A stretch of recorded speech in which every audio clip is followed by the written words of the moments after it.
CEO of listed technology firm Altron, Mteto Nyati, says South Africa is not ready for the sort of cyber attacks that have mushroomed since the start of Covid-19. Nyati says what is even scarier is that our government is the least prepared, and we speak to him now as we get into really the meat of what puts us on the back foot here. Good evening to you, and thank you so much for your time, Mr. Nyati. What would you say puts South Africa on the back foot when it comes to such attacks? You know, first, I must say that one can't generalize when it comes to the state of cyber security in our country. We do have a number of industries that are leading out there. I would say retail, financial services, and our telco industries. They are some of the best. But we have a significant portion of our country, in particular small business, manufacturing, and government that are not doing well at all. There are a number of reasons about this. Many of them is linked to the fact that to many of us, this is something that is somewhere out there. It is not top of mind. As a result, it's an IT thing that's supposed to be done by IT. So that's the first thing. The second thing is also the skill set. We lack the skills to be able to tackle this very important area. Now, would you say then, when you're looking at what has happened within government, I mean, we're looking at this Justice Department, hacking, and that has now left a lot of people without basic services and also not being able to have an office of the master's office functioning in the manner in which it needs to be. Would you say coming out of this, as government says that it's trying to really get back the system into working order, would you say, looking at government departments, we are ready in the future to succinctly deal with this and ensure that people's information is protected? Look, it is going to be a long journey to get to a state where we can say that we are ready. We cannot, even if we make the decision today, all of the government departments make the decision today to start that journey. It's going to be a number of years to get to a point where we can comfortably say. But what is important is for us to understand that this is a big risk, then put the necessary resources behind to put together the plans. Let's start with the basics. Let's protect the perimeter of our enterprises. Let's protect the perimeter of our departments. Once we've moved them from that, let us work and making sure that the identity of people that are penetrating into our environments, we are able to pick that up, you know, because if people penetrate into your perimeter, it does not mean that they automatically they should be able to access the systems. We should have ways and means of doing authentication. That is what we call identity management.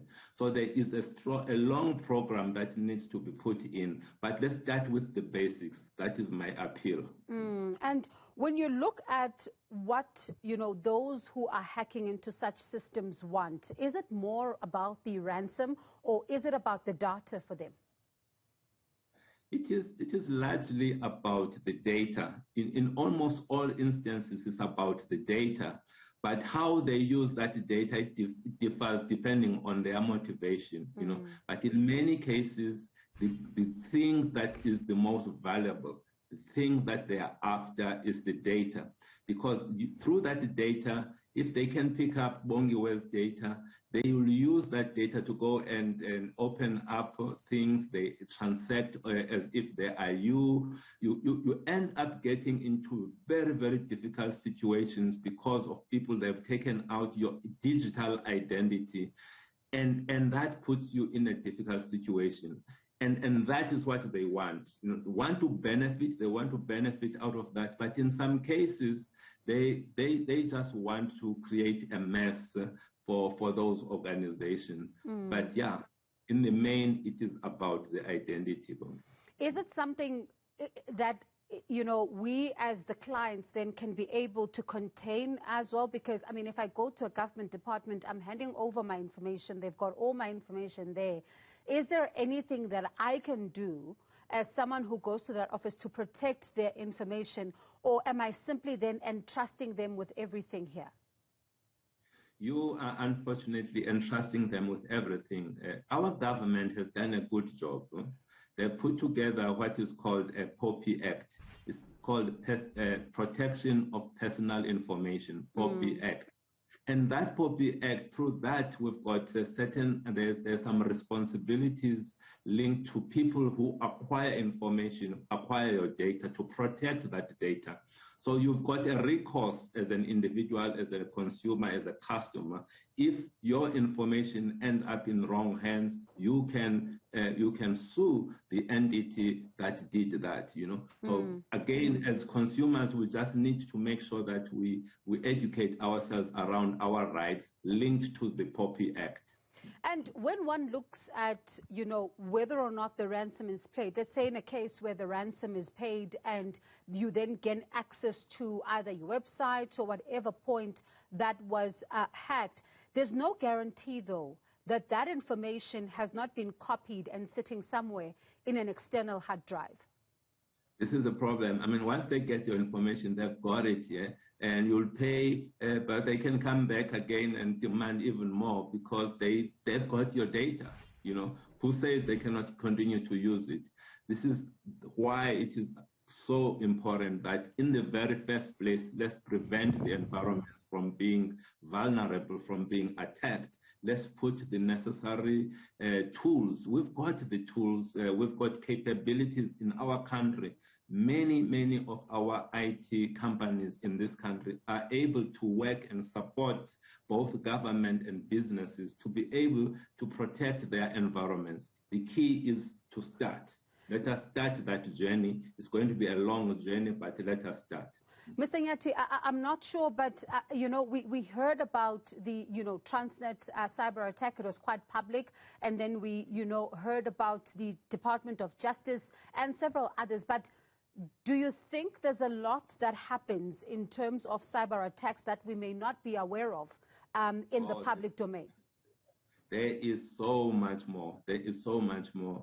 Many companies are actually afraid to go in public. Many are afraid to report it to the police because it's going to attract unnecessary attention. But this stuff is happening on a daily basis. Someone somewhere is being attacked. I look at our own company, the number of times that people are trying on a daily basis to penetrate our environments is scary. We're talking about in 1 month alone, the number of tries over 50,000 times that people are trying to penetrate these environments. We are not unique. Almost all of these companies are facing similar things.